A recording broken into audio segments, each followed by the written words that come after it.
Good evening. Welcome to the Not So Perfect Bigfoot Show. Today I have a very special guest, Jimmie Barr. Some of you know Jimmie Barr by being on I have to write this down because my eyesight is getting bad. He was on episode 8, season 2 of These Woods Are Haunted. And that was a very extraordinary story. Jimmie's also a dedicated father. He has a very beautiful little girl. He's a published author. He hits the woods as many times as he can. He's a very dedicated researcher. He's had quite a few experiences after his childhood experiences. And I'm going to hand it over to you, Jimmie. You just start where you would like. Sure, sure. Hey, hi, everybody. Thanks for having me. Actually, thanks for having me. I appreciate you reaching out and having me on. I figure, why not? Why not help each other out, and talk about our experiences, branch out, network, and, basically try to figure this all out together. I could start out with, it wouldn't be why I got into research, but, having one of these things almost land on you is a pretty good reason to start research. Like you had said, my encounter was aired on the Travel Channel's show, These Woods Are Haunted. It used to be called Terror in the Woods, but they ended up changing networks, so they had to change the title. But when I was younger, my mom and my stepfather, he was Native American. They were married, and they kind of considered themselves gypsies. It wasn't uncommon that we would be at 2, 3, 4 schools a year. We just moved around, never really got comfortable for about 2 or 3 years that I remember. And I was probably 7 or 8 at the time, and we lived in Illinois, and we jumped in the back of my stepfather's El Camino and drove straight to North Carolina. I have no idea where North Carolina, just too long ago, and probably where we were going specifically didn't matter as much as to, what it was going to be like getting there. Because I'm from Central Illinois, where as far as you can see, as far as the eye can see, is corn and beans. That's the scenery. If you're a farmer, you love that scenery. If you're not, I prefer the mountains and I prefer the beach. But every time I go back home, it's pretty nostalgic, seeing the corn and the beans and just remembering so much of my childhood, when I grew up there. But we drove all the way there, straight there. And when the El Camino stopped, as soon as we got there and jumped over the side of the El Camino and my feet hit the ground, as soon as my feet hit the ground, my stepfather said, stay out of the woods. There's a hairy man back there. And we'd never heard those words together. I never heard those words together in a sentence as a boy. And it was funny to us, hairy man, so of course we're giggling and laughing, and my stepfather wasn't really a fan of us kids. He just liked my mom, and we were more of a nuisance, an anchor to, slow them down from living free and wild like they wanted to. And so he had this attitude of, well, I told you, type of thing.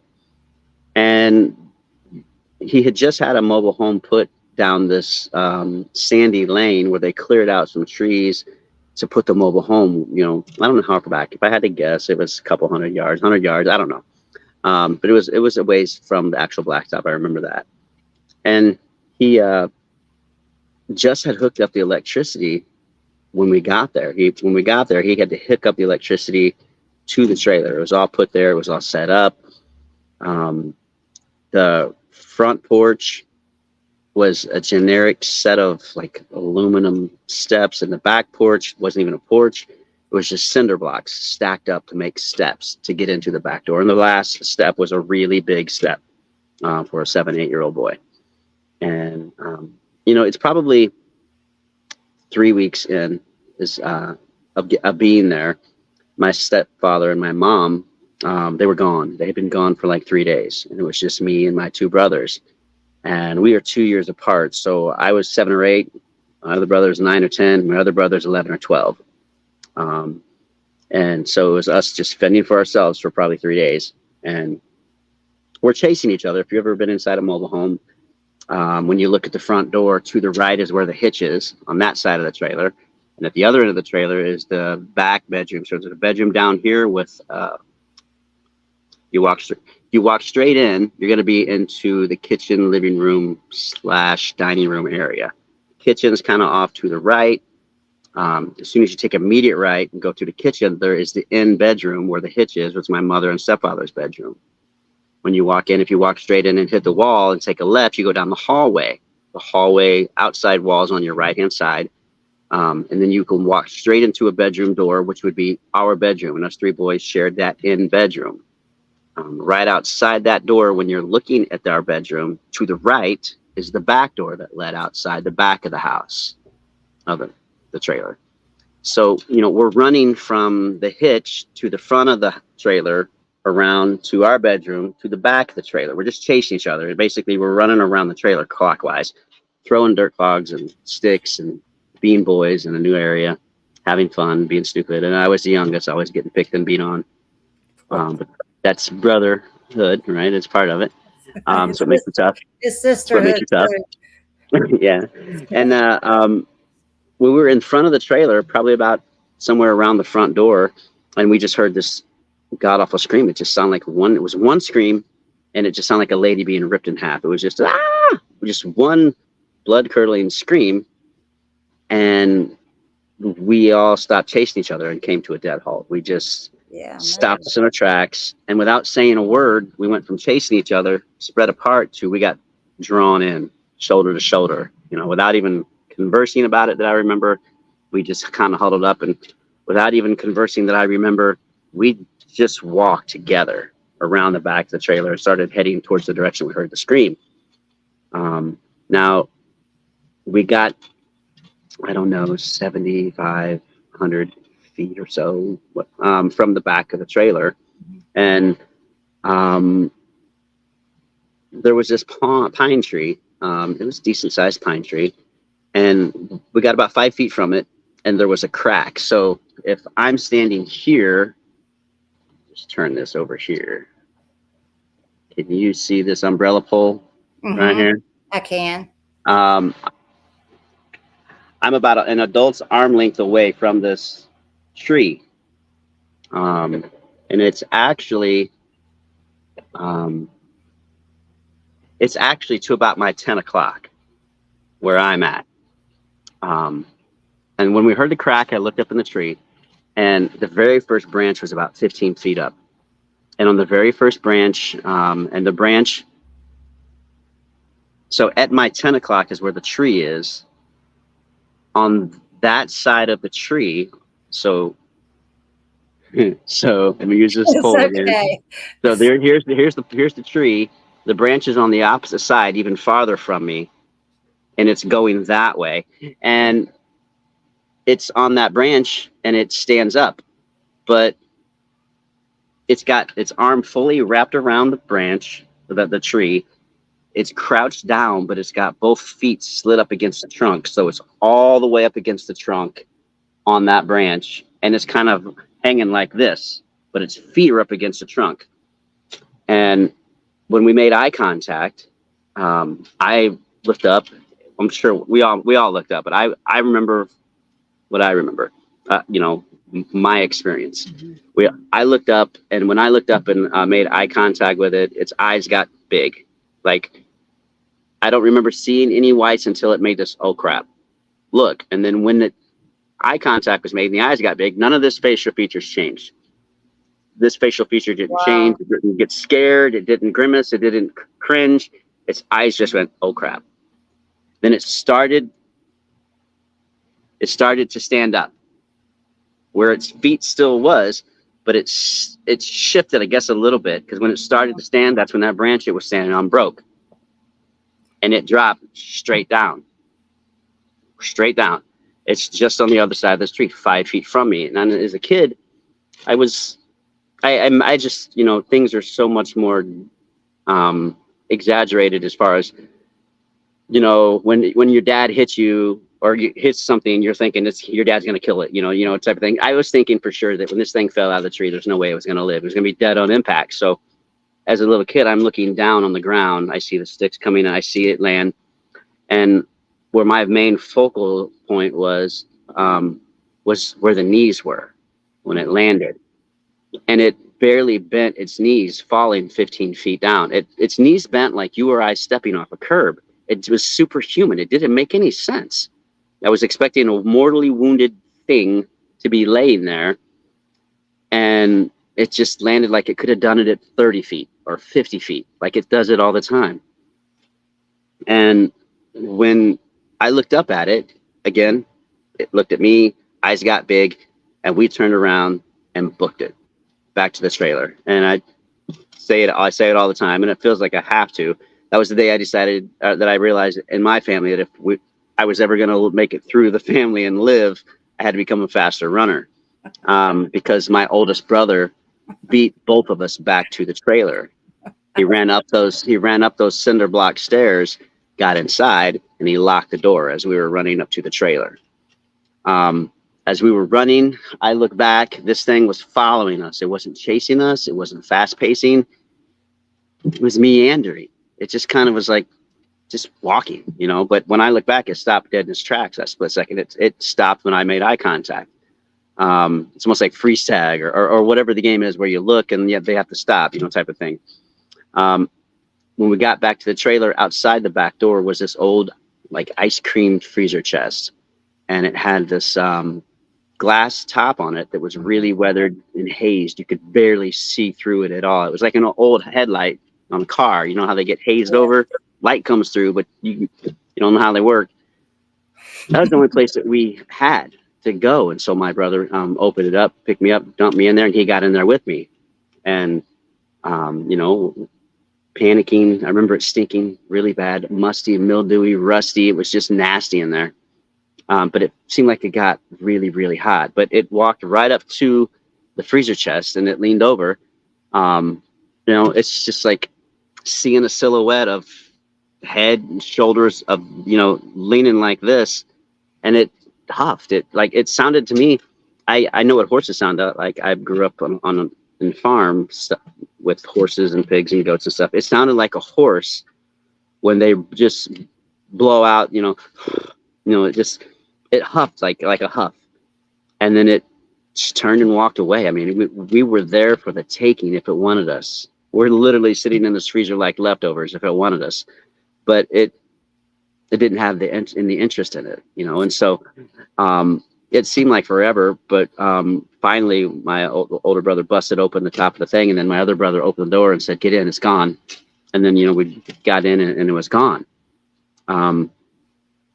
Before I go any further with the Travel Channel on These Woods Are Haunted, they did a great job on the reenactment, but, you know, they asked me questions like, what was the conversation? I don't know what the conversation was. You know, how did your other brothers respond or what? I remember how I responded, you know. And I know how they responded. They locked you out the house like you were the dog. Right. But yeah, so when it screamed, it only screamed once, but they put like 5 or 6 times that it screamed in this episode, but it only screamed one time, just once. And they also, the characters that played me and my older brother, my oldest brother, the age was way off. That little boy that played me was probably the age of my older brother, because again, I'm 7 or 8. My other brother's 9 or 10, and my oldest brother's 11 or 12. Yeah. The kid that played my older brother was like in college age, you know. So, and then people ate my brother alive online. My oldest brother, how could he do that? You know, there's no way you still talk to him, and I would shoot him, you know. And I explained it to, you know what, at 11 or 12, there is no fight or flight. There's only self-preservation.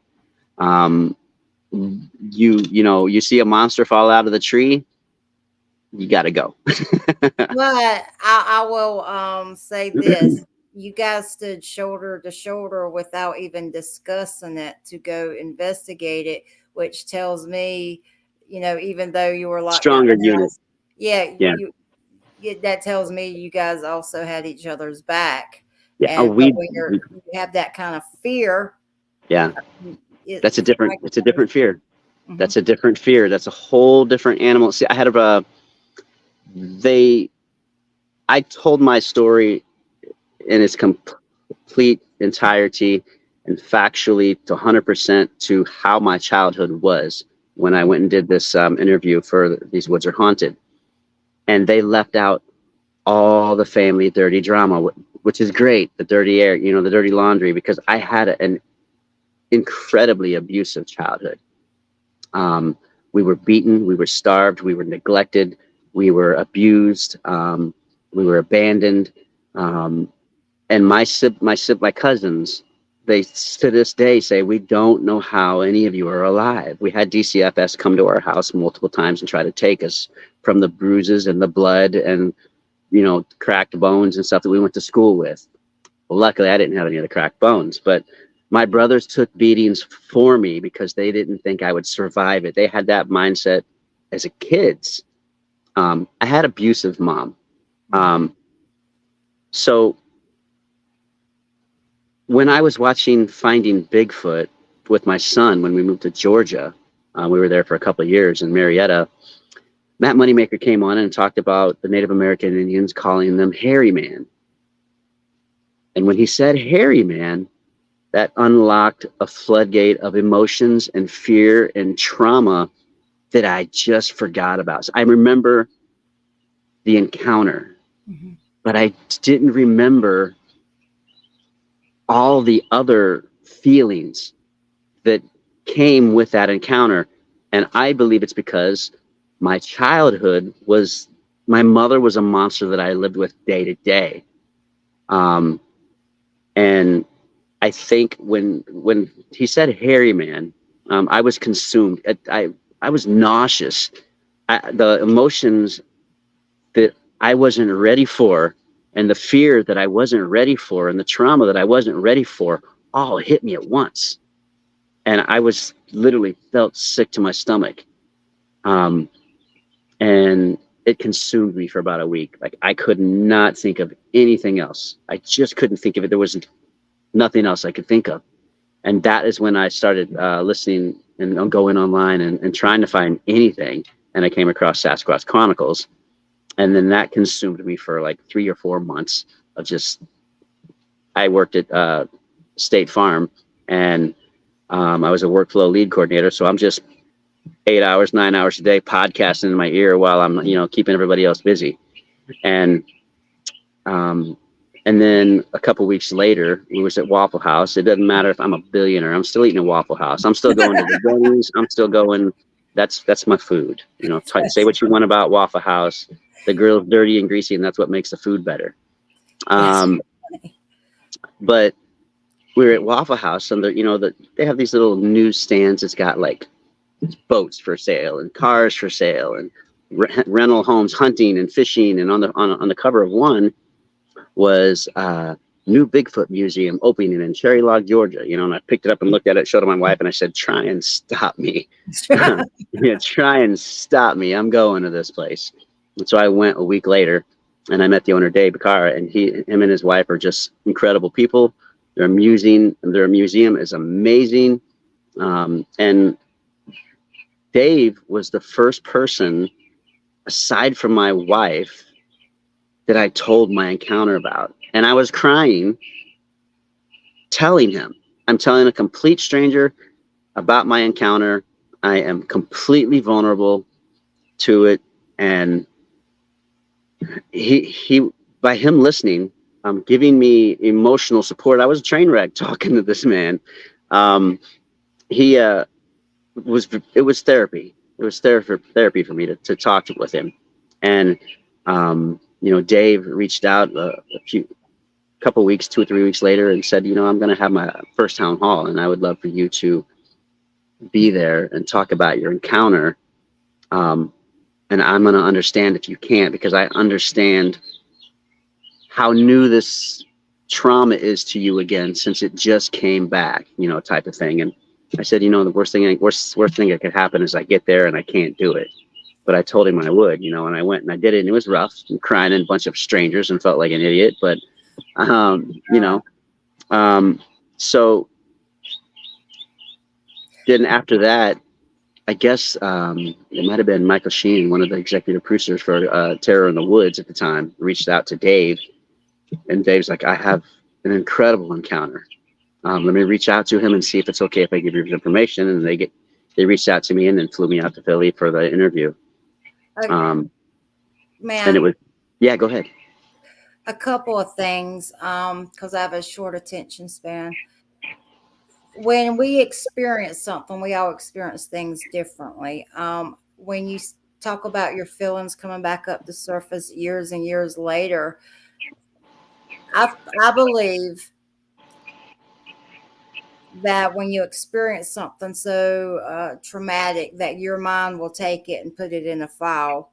And if you're something will trigger it when you're strong enough and ready to understand it and handle it. It may not always be in your time and your choosing, but your mind does protect you from what you see sometimes. Right. That's fact. I've interviewed thousands of people, not just, in, the cryptid world, but also real life world, crimes, homicides, you name it. Uh, talk to people, and some of the best statements you could ever get from people, you take one, on scene, but to go back the next day, because your mind will constantly release information that you can handle. So I understand that. We had someone that kind of wanted to know what year it happens. You said it was 70-ish, correct? Yeah, I was born in 72 and I was 7 or 8. So it was 79, 80. Okay. So you went on with your life, you got married, started a family, went to the Bigfoot Museum, and then you had the opportunity where you could actually tell your story to the world on a public format like a TV program. Did you try to talk yourself out of it? What was the process of even agreeing to that like? To go on These Woods Are Haunted? Mm-hmm. I think it was, I had gone on a couple podcasts as well. After going on Wes's show. I literally went on Wes's show, I think after I told Dave. And Dave had reached out to me, or I went on Wes's show after I found out that I was going to be doing the town hall. So I told Dave, he invited me to the town hall, and then I was on Wes's show. And like a week later is when I did the town hall. I actually had people show up at the town hall that heard me from Sasquatch Chronicles. They showed up to see me, which I thought was weird because I'm a sobbing mess, I'm a hot mess, and then people are like, oh my God, and your mother's a nightmare. I'm like, yeah, I know. But there was support from complete strangers. But what got me to that point was just talking to Dave. I felt a little bit of release. Talking to Wes was a little bit of release. Talking to other people who had the same interest in the Bigfoot topic or also had encounters. So, anytime you tell your encounter, you're going to have believers, you're going to have your skeptics and your non-believers. And those skeptics and those non-believers are going to leave comments that basically re-traumatize you. You're getting traumatized again from the negativity after telling a terrifying encounter that you had 5 feet away from two. I only told you half of the story. I didn't tell you what happened later that night. So for me, it was the more I would tell it, the more the weight got lifted. The more I would tell it, the less the emotions and the fear and the trauma on my body, because I would feel like I'm still there. I'm telling the story as an adult, but I'm feeling the child fear in that current state. And what people don't understand is you can't fight that off. My voice changes, my heart rate picks up, I get the goosebumps. I feel like I'm going to cry at any second. When I'm getting to certain points. So the more I told it, the more weight was lifted off, you know what I mean? And I also found that the more I told it, I ended up getting more support from other people. You know, it helps.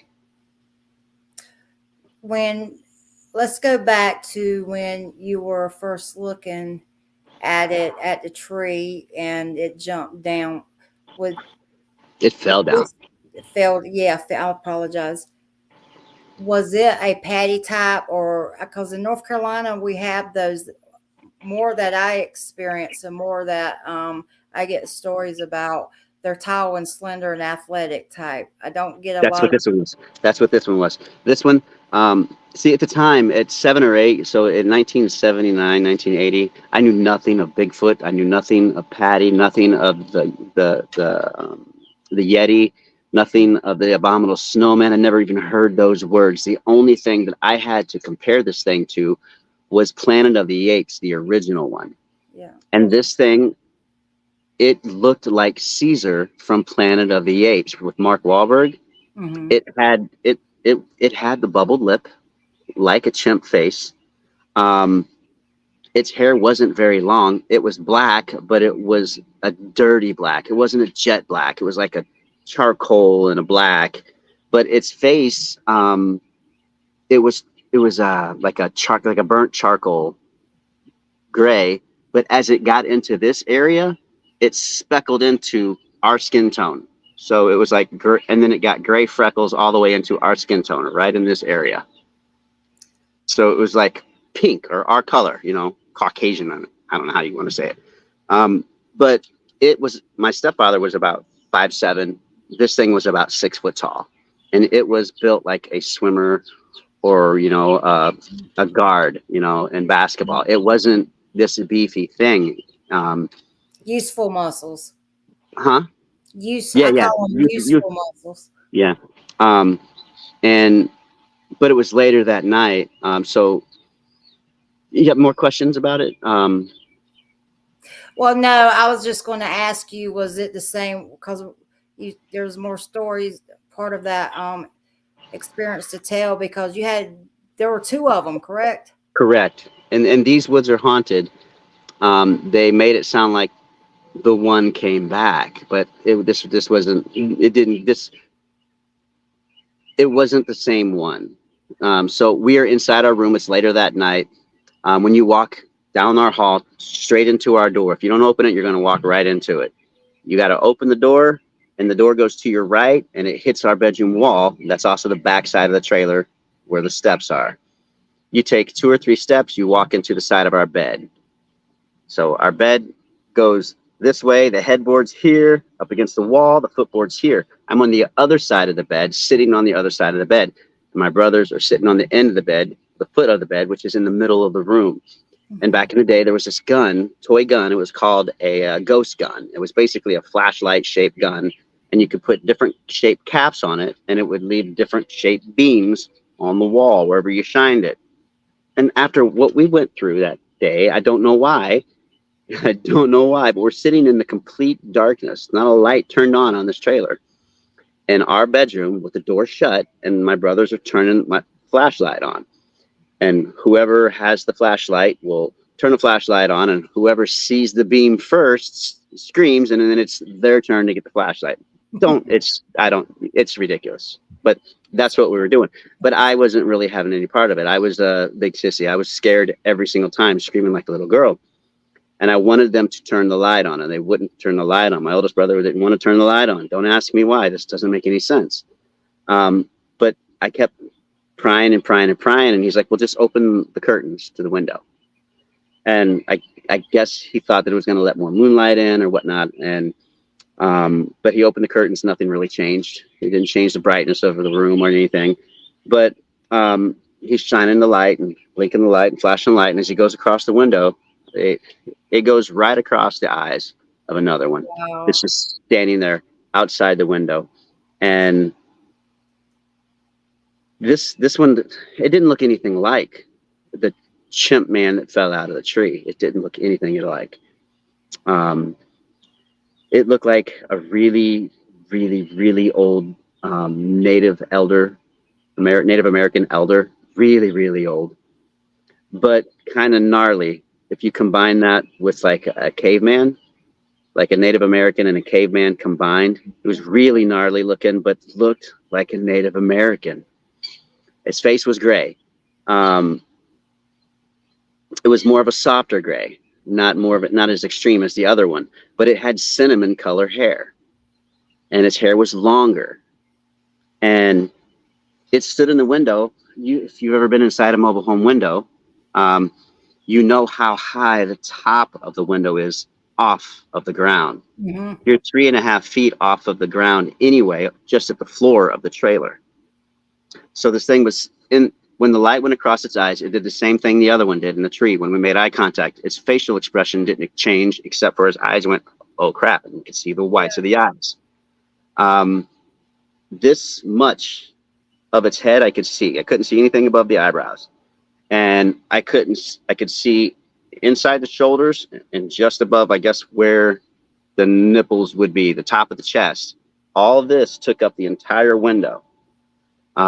And looking back, if it was standing straight up, it was at least 8.5 feet. If it was standing straight up, and it didn't make any sense.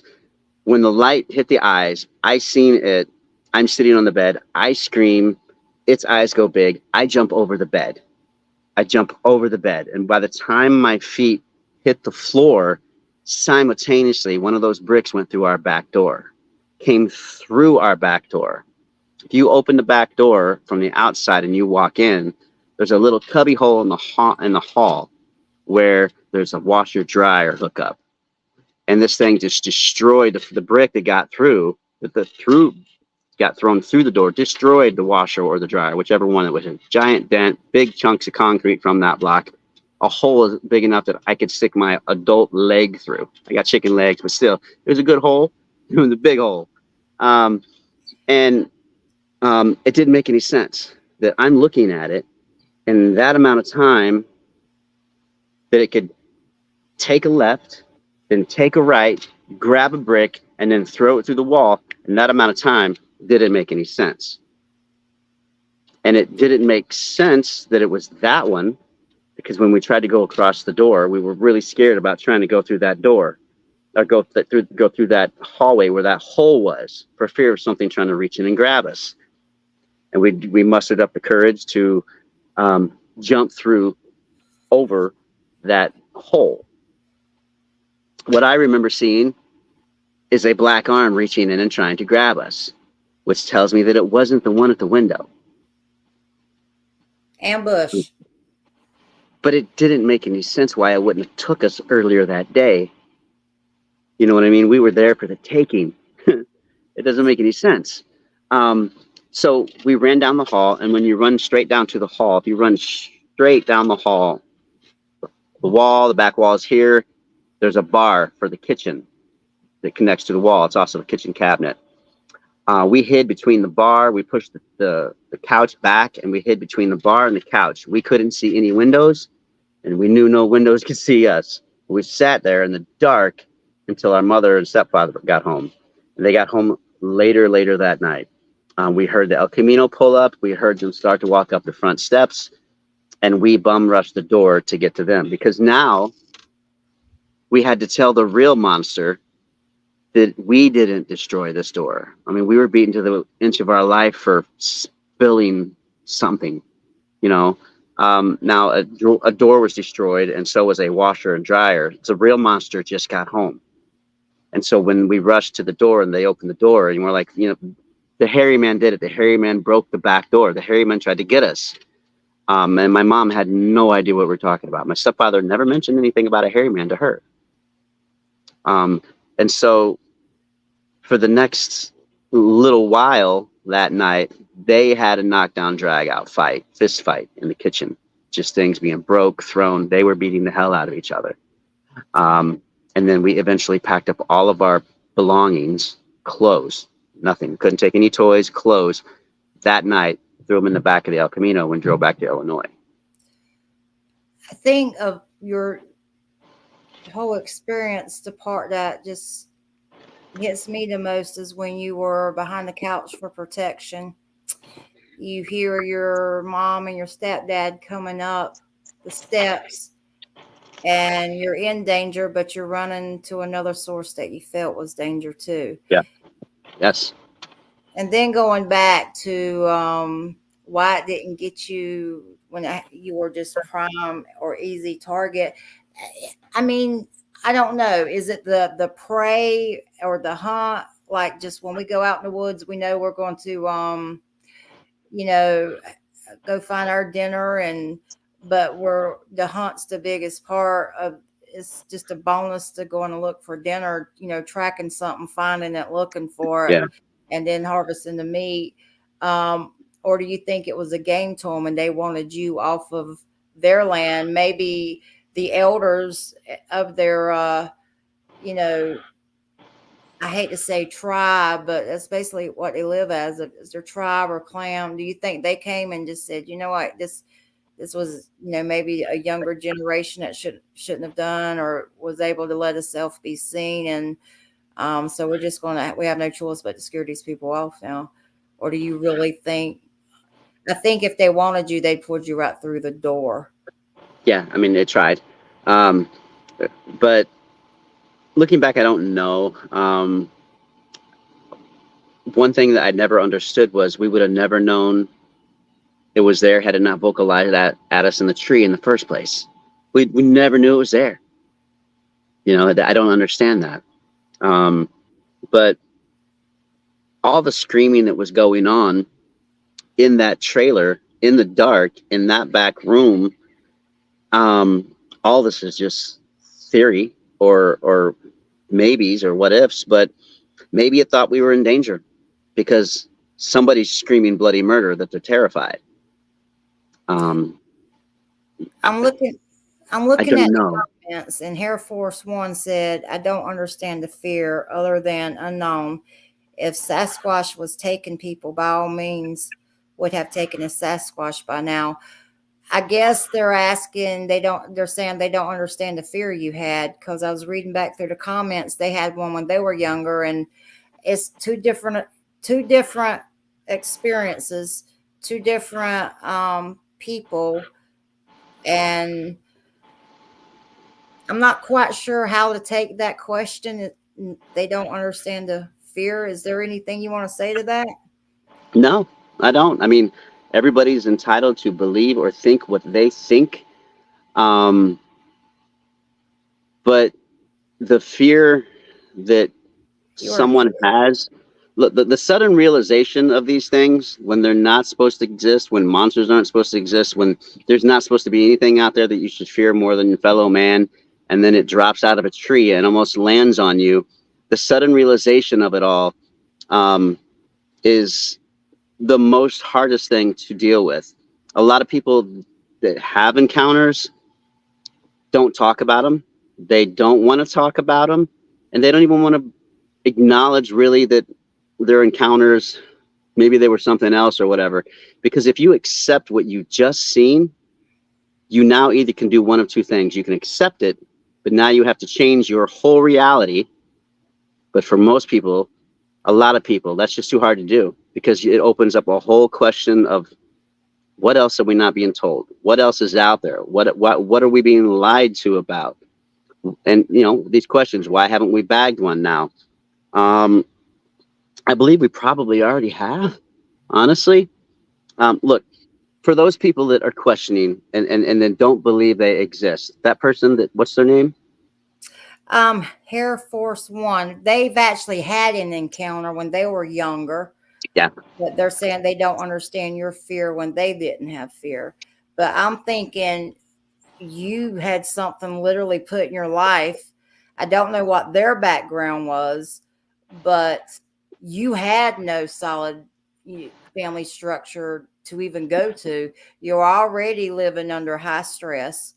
You're already dealt with a lot of trauma in your life, and this was stacked on top of everything else. Yeah.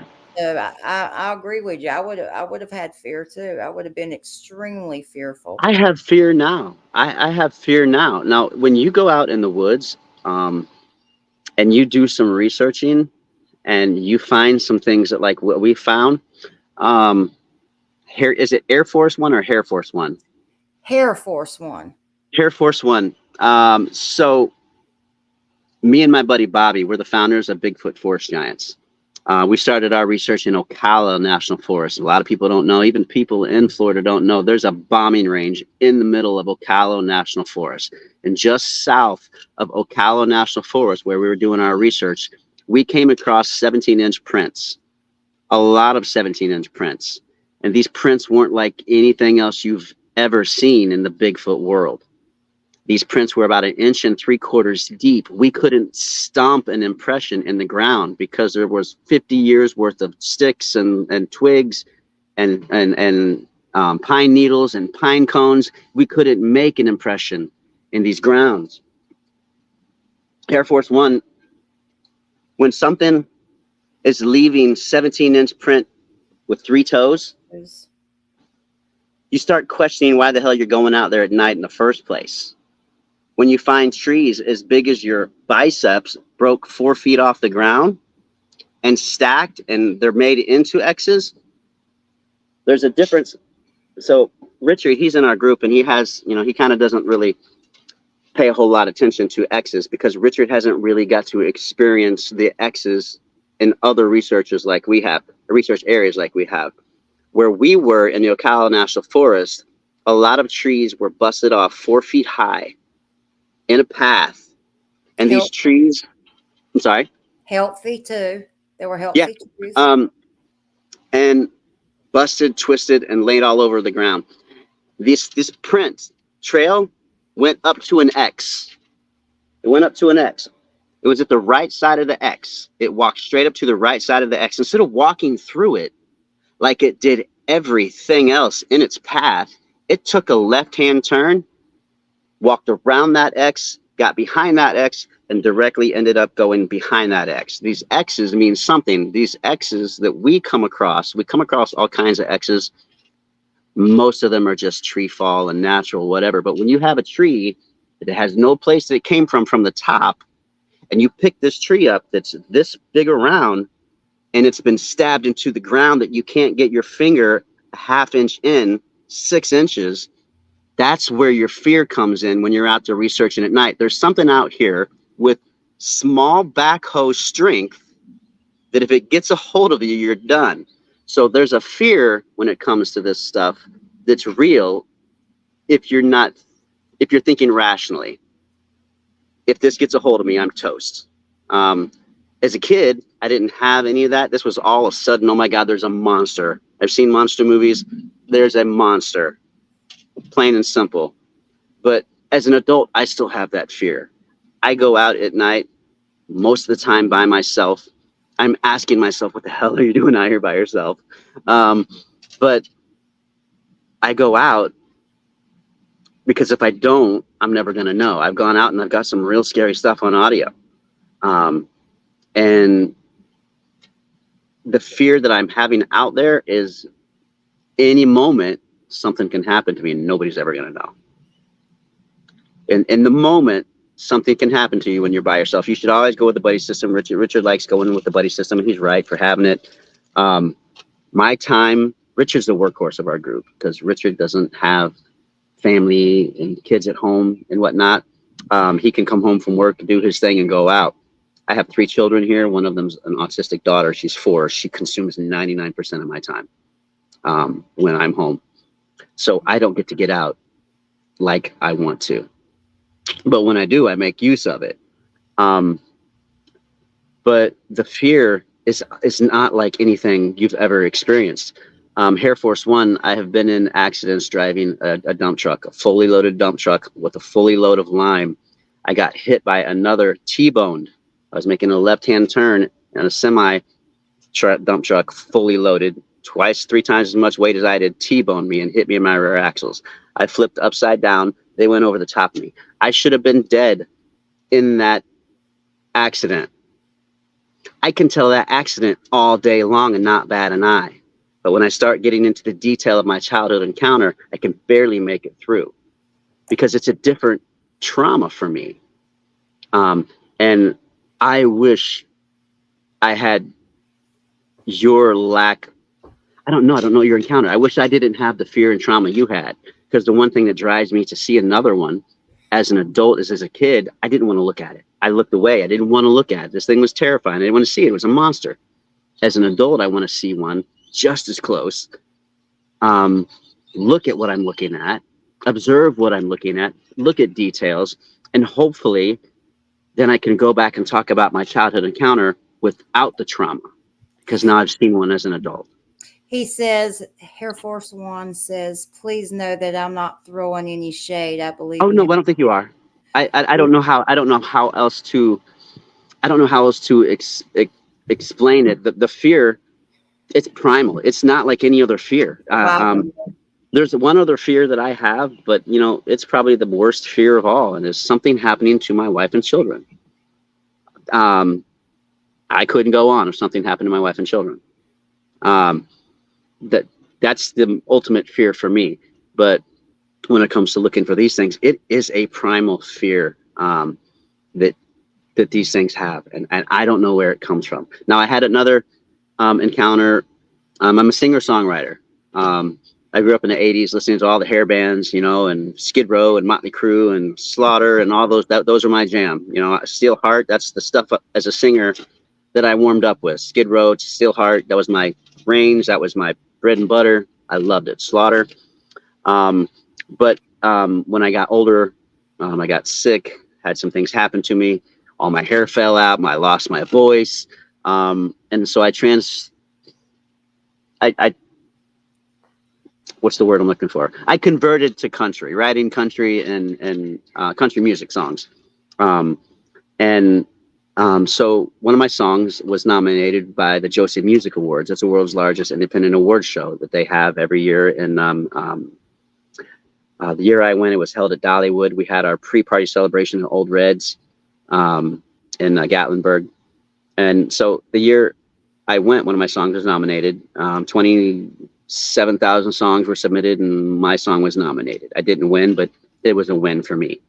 But I was on my way to East Tennessee. I got off of 40 on Foothills Parkway. And there's these beautiful little overlooks that you can see over the valley. You know, you could pull over. It looks like a little rest area, only there's no buildings. Just you pull over, you can see out in the valley. And as I'm driving off of 40, it's the very first overlook when you come off of 40. It's called overlook number 4. I'm driving and I'm like, man, this is like a really squatchy place. You know, this was nothing. Bigfoot was on my mind. I'm super excited. You know, I'm like, I was about my song. And I pulled over and I seen this overlook. And when you get out, I parallel parked to the sidewalk. And when you get out and stand on the sidewalk and you look at the valley, the sidewalk is your typical sidewalk width. 3 steps, you fall 200-300 feet. There's no net, there's no railing, there's no nothing, you know. So I stood there on the edge, and I'm like, this would be one of those. Maybe I'd try to try one of those Bigfoot screams, but I had never done one. I only heard what they did on Finding Bigfoot, so I didn't know how to do one. So what I did was like a big old 80s high pitched yell, you know. And so I was like, woo, you know, out. And as it went out, do that again. As it went out, I said in my head, you dummy, you're not going to get an echo. It's way open out there. As I said that, something from behind me up on that mountain roared at me. It sounded like a giant, I don't know what a caveman sounds like, but it was humanoid. It was like, rah! I could feel the vibration like barely on my pants. Like, you know, when something's just on the edge of you feeling it. And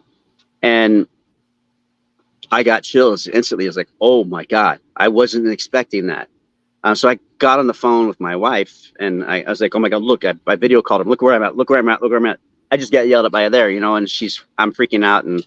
And she's like, oh crap, he's by himself. You know, she's like, look, just go check into the hotel. Don't do anything stupid. Don't go up there, you know, blah, blah, blah. And the whole time I'm thinking, she's saying that, I'm like, I'm going to kill myself if I don't. I'm going to kill myself if I don't. I'm not going to regret it if I don't. I'm going to regret it if I don't. I told her, I'm like, babe, I don't even have my hiking boots. I'm just in flip-flops right now. And so she's okay. And when we hung up, I realized I had my hiking boots in the back. So I put my hiking boots up and I went up.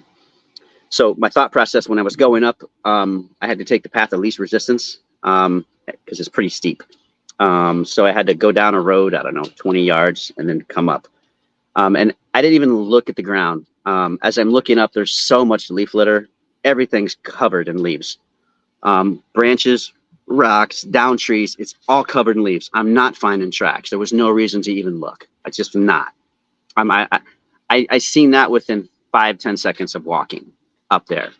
So my mindset was, I know whereabouts I think this came from, and I wanted to get up higher than that so I can look down. Because when you're looking up and you're going up a hill and you're under canopy, your eyes are filtering out what's in front of you, which is the floor, the leaves, the tree trunks. And now you're getting all this pesky canopy that's also in your range of vision. You're filtering through all that stuff. And my mindset, I didn't think about it, it just made sense. I just did it, was I wanted to look down. So all I seen was ground and tree trunks, but I'm looking for vertical movement in a horizontal world. I wanted to have to look at tree canopy. And it makes sense, but I didn't think like that at the time. I was just like, I need to be up looking down so I can minimize what potentially my eyes have to see. I got to a certain point, and in mid stride, in my head, I'm not saying this is mind speak because I don't know how that works. But it was a thought that I don't believe was my own. In mid stride, do not take another step. It'll be very bad if you do.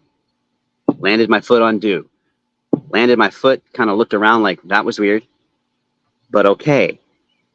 So I was like, all right, fine. I'm going to go directly this way. As soon as I started walking that way, got about 15 yards, same thing. I'm now looking, at stuff, looking where I can look, not thinking about anything other than regretting it if I don't investigate. Same thing, same thought. It wasn't a voice. It was a thought, but it was not my own. I was busy thinking as it was. Do not take another step. It'll be very bad if you do. My foot was planted on do. So I was like, I can't do this. My body wouldn't let me do this after that. It was like, so that's when I turned around and I was like, went back the same way I came because it was path of least resistance. But that's when I started noticing on the ground, once I was going parallel with the roads, when I stopped going up, when I took a left and started going a different direction after the thought was in my head, on my way back, I was looking at the ground. That's when I noticed these grapefruit dinner plate size rocks. They're on top of on top of the leaves. Everything else is buried in leaves. First thing I did was look around for maybe little rock sliders. There's no disturbance. There's no mud on these things. And it didn't make any sense. Everything else is buried. There's other rocks that are buried. Didn't make any sense. And I find 12 or 15 of them. Some of them are actually standing or leaning up against a tree, behind the tree, just going downhill. This way is the road, and just leaning up against a tree. It didn't make any sense to me that why aren't these buried like everything else? It drove me bananas. That's all I could think about when I left. In fact, that consumed me so much that I went back a month later. I drove 12 and a half hours a month later because it ate at me. There wasn't this big Gomer Pyle Bigfoot with the armful of stones just stumbling across this ridge and dropping them. To me, my mindset put me in a place of, this is a frequent place currently being frequented, not because they're just rocks on top of leaves when they should be buried, but I just got yelled at. They're here. They're currently here.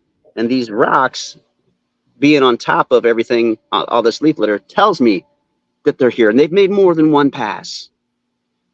So I had to go back. And I went back a month later. But this time I did the exact same thing. And I was ready this time. I parked in the exact same place. My truck was running. My door was open. I'm parallel to that. Truck's here. The sidewalk's here.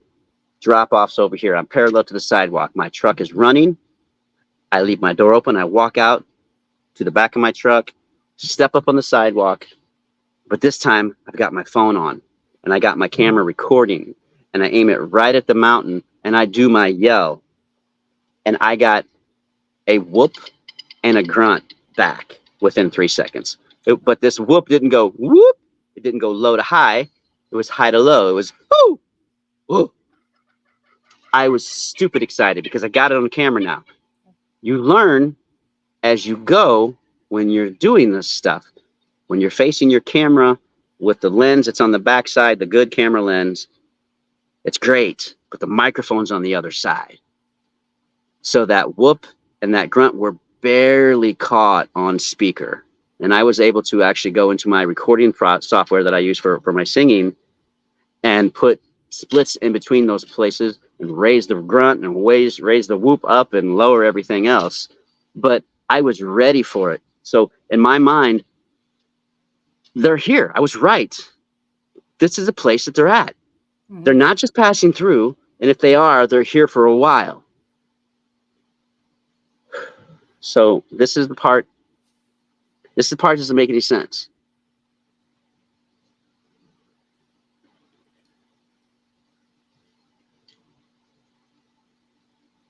I go around to my truck and my door's open. And I get in the driver's seat. It's still running. And I get in my truck and I turn so my feet and my knees are outside the door. And I'm putting on my hiking boots. And I said in my mind, the thought was, excuse my language, but I have to say the thought. I just drove 12 and a half fucking hours. There's nothing that's going to stop me from going up this mountain. That was what I thought. And about 4 seconds later, I heard this crunch. And it sounded like something took an enormous oak tree and smashed it up against another enormous oak tree. There wasn't a tree fall. There was no crack, crack, creak, creak, bang, bang, bang, bang, boom, boom, and all this racket that a tree makes, especially on a mountainside. It was complete silence to crunch that I could feel the vibrations on my truck. I said that up here. And you got a response. I never crossed the road. After that happened, I never crossed the road. I said in my mind, there's nothing that's going to stop me going up this mountain. And something responded with, you want to bet? Because here's what I can do. And I don't understand that. When I talked about my first encounter with the one falling out of the tree, I never would have known it was there had it not vocalized at me. The first time I went to this location in East Tennessee, I never would have known it was there had it not vocalized at me.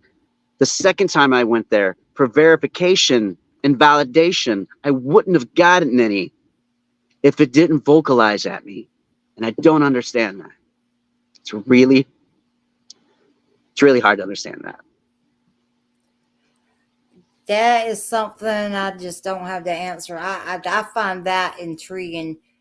I think that you're going to have to open your mind to some things that people are probably going to tag you as crazy about. But you got two experiences, almost like something read your thoughts and gave you a direct response. Well, see, I think I'm not so sure because I was really driven to go back there. There was nothing that was going to stop me to go back to North. I drove 12 and a half hours with what I thought about for a month that confirmed everything I was thinking. And when I showed up, it confirmed that what I was thinking was right. But those thoughts that were in my head of do not take another step, because those weren't mine. I was busy thinking when those things popped into my head. I don't necessarily believe that those were Bigfoot related. Those could have been a higher power, a guardian angel, a something saying, dude, you're in a bad place. Don't do it. That may not have been Bigfoot related at all. Gut instinct? You think maybe gut instinct? It wasn't my thought. I was busy thinking when that popped in my head. I was busy thinking, I was busy looking, I was busy analyzing, looking up there, boom, something in my head out of nowhere that it wasn't mind speak. It was like a projected thought almost, or I don't know. I don't know if you can put instincts into words. I don't, maybe my gut's telling me to do one thing, but is that gut coming in a thought, or is it just instinct? I don't know how that stuff works, but I know what happened. Go ahead. I was just going to say, but I know what happened to me when I went back, I thought that stuff. I straight up thought those words. Those are the words that I'm thinking. I'm tying my boots and I'm excited because I was confirmed. I was validated why I went back. And I said those thoughts, screamed those thoughts in my mind. There ain't nothing going to stop me. I was right. There's You were nothing that's driven. going to. You were driven. There was nothing that was going to stop me until I heard that crunch. Now, I finally got up the nerve to go back a year later with Bobby, and we went back in September, in the same month that I went when I got the big crunch. And when you have a buddy with you, you can get a little bit braver, you know. And when we went back, it was pretty much uneventful. It was raining. It was very hard to traverse up a mountain full of leaves and sticks and wet. But we got to where we wanted to get. Found this tree. I can send you pictures of all this too. I have all these pictures. Found this tree. Like, here's the ledge and this big down tree. I don't know, people can't see. Here's the ledge, and this tree's hanging over the ledge. Root balls back here, trees hanging over the ledge. And 15 feet away, probably from that tree, there's a wall about 7 feet tall of just cliff that goes up. And at the very top of it, on the edge, is just so much thick shrubbery that you're not getting up there because there's a wall of stuff right there that you can't get up there.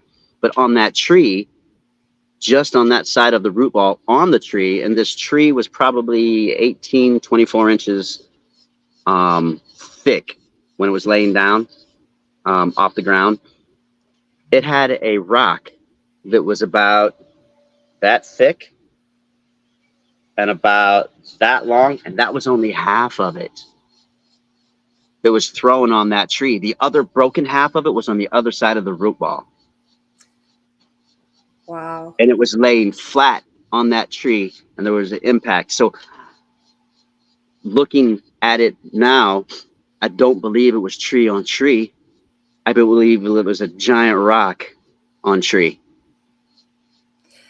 Because that's where we went to, where we heard it coming from. And that's where it was.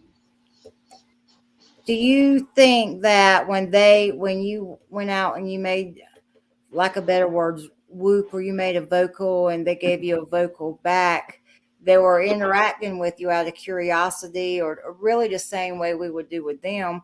But do you think that when your intent was to go in and find them, they set a fast boundary with you? It's That's what it almost like, seems like.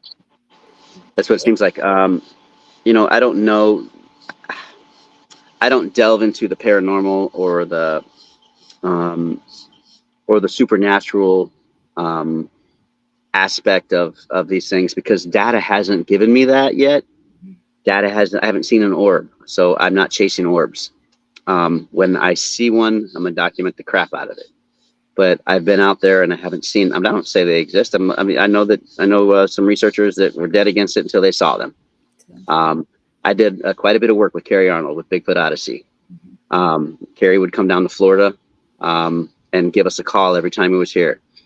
I think aside from Mark Zasky, me and the guys from Bigfoot Forest Giants have been out the most with Carlee Arnold. The man was a giant. His personality was a giant. He was the most generous person I've ever met, literally. Just an all-around great human being. He was who he was on camera and off camera. He was the same person. There was no on switch or off switch and a different personality. Carlee Arnold was Carlee Arnold. yeah. That's one thing that was so good about him, his authenticity. He didn't believe in that stuff till he's seen it for himself, you know.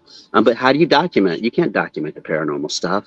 You know, when you start doing, I can only document and research what the data shows me. And like, for example, with the X's and things that we come across in Ocala, there's areas that look like two transformers just had this big brawl in the woods. There's just so much destruction. Same size trees are just broken, snapped off, stacked up. There was like what are the upside down star things? A pentagram or whatever, hexagram or whatever. There was like a star made out of trees. But it was stacked up. There was all kinds of debris placed in a way that it seemed like more like obstacles than debris. And inside of all this tree destruction, of trees broken 4 feet up off the ground, 3.5, 4 feet, tons of hog activity. Tons of hog activity. Outside of the tree destruction, no hog activity. Hardly That at all. that would be a Hard. good catch to catch on to something like that. That's being very observant of your So surroundings. hogs aren't breaking trees off 4 feet up. They're just not. They're not breaking live trees 4 feet up. They're just not. Mm-hmm. And at first, when I started seeing these X's, I was thinking keep out.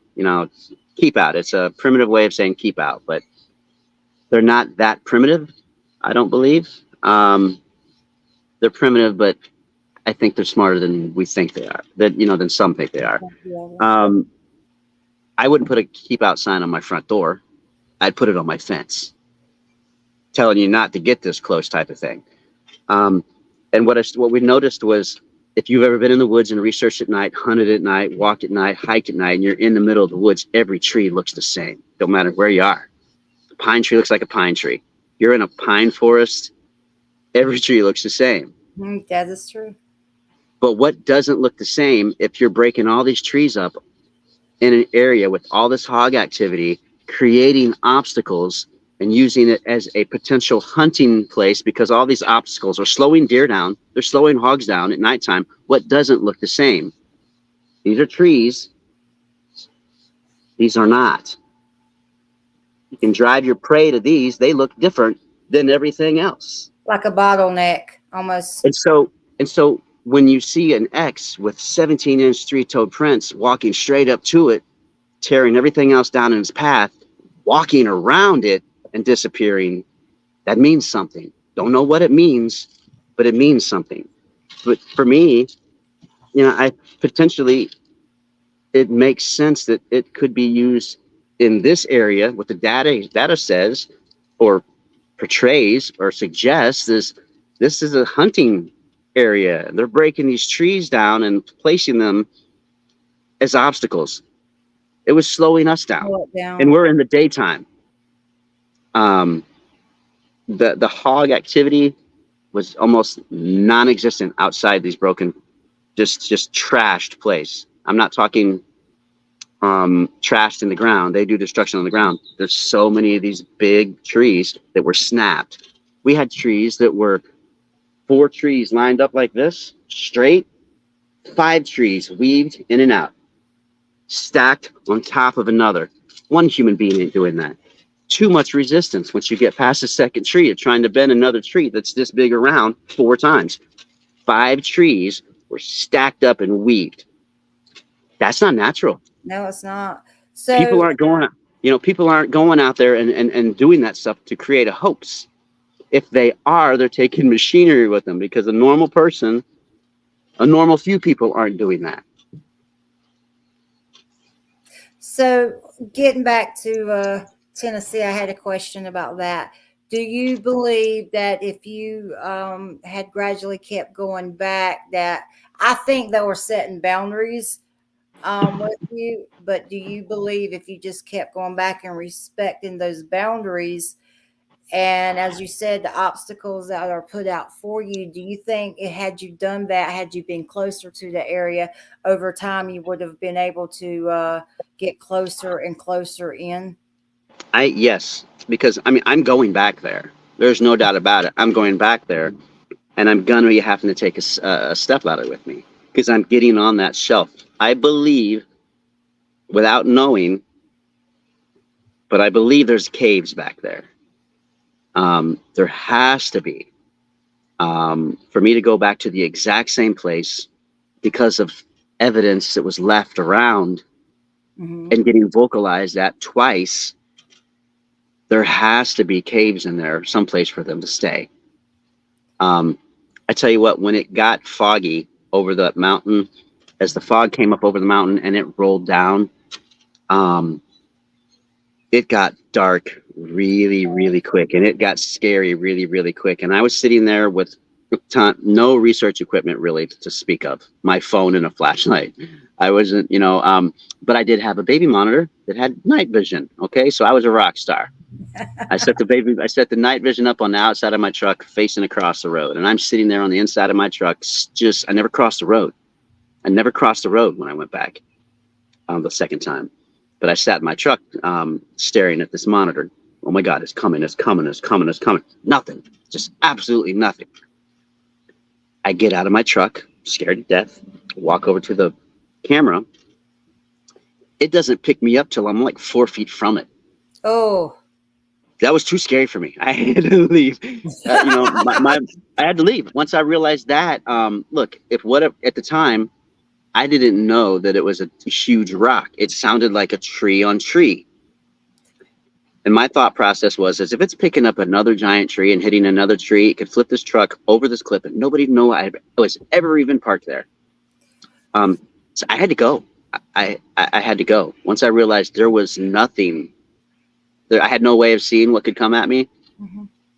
I had to go. I drove 12 and a half hours and never crossed the road.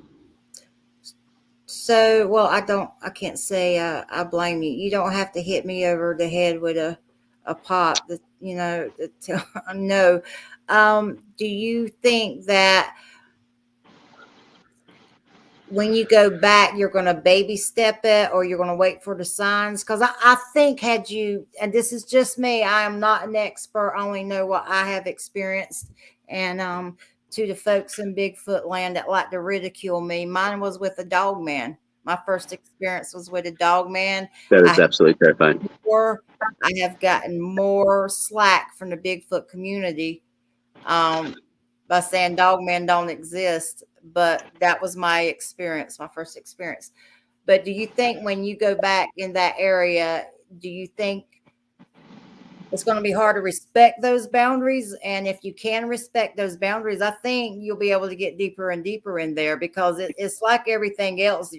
You're sizing the situation up, and they're sizing you up. And I think that if they feel like you're a threat and you cross those boundaries, I don't think you're going to come out of there. I mean, family's family. Yeah, I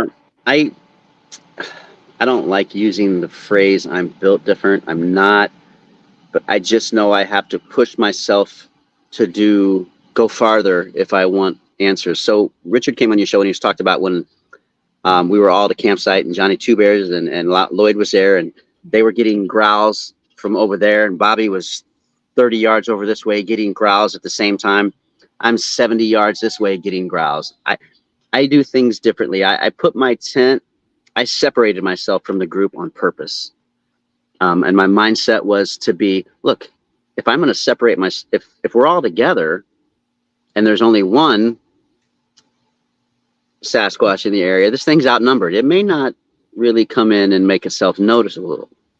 But if I put myself over here 15, 20 feet from this tree line, 100 yards away from Bobby, mm-hmm. and I am not set up under any tree, but I am basically making myself bait. I'm isolated, and now nothing's going to hit my tent unless it's thrown, because I'm not set up underneath any tree. But I also have backups for, I had parked my truck in a specific way facing the woods. So if I heard something or something was getting close, I could start my truck and the lights are on it and I got it. Smart. You know what I mean? And I made myself bait. So basically I put myself, and I'm scared. I'm scared. I'm scared. I really am. I really am. But if you just research and let fear control you, you're not going to get very far. And when I say I push my boundaries, because I can say what I'm going to do all day long, when it comes time to getting down to it, my body is going to tell me whether or not I can or can't. I'm sorry, go ahead. I was just going to say, so when I plan on going back, my plan is to not go back and yell like I did. My plan is just to go up there and set a tent right below that little 7-foot cliff and get in that tent. That's my plan. Now I'm in your living room. For me, it's the only way I'm going to get those answers. I may not like the outcome, may not be able to tell anybody about the outcome. That last moment will let me know I was right. But that's where my mindset is. Whether or not my body lets me do it once I get there is a different story. You can go out and say things and be as brave as you want all up here and talk how brave you are. But when something happens and it triggers that fear, not fight or flight, but fear that stops you in your tracks and won't let you move or make any rational decision, your body's going to tell you what you're going to do or what you can and can't do. That's my experience. Imagine how many people go off trail and they don't pick up on what you observe because of your experiences, because of what you do. You see the rock on the tree. You figure out the delays or the obstacles they put into place. Do you think because they knew you figured it out, because they knew you caught that rock on your tree or the X, or trying to slow you down by putting obstacles, do you think that's when they're more likely to set boundaries on someone like you that picks up on that versus Joe Blow that's just having a candid hike in the woods and decided to take the hard trail? Well, I don't know. I'm assuming that their ability and their senses of natural instinct and natural senses, and the environment around them, they're way more in tune to it. And, I don't know what certain people or what anybody's beliefs are and stances are. We're all energy. We're all made of energy. Energy, frequency. And there are mediums and psychics and other people that say we all have an aura. We all give off a certain color of aura, and certain colors mean certain things. Certain colors mean you're a shady person.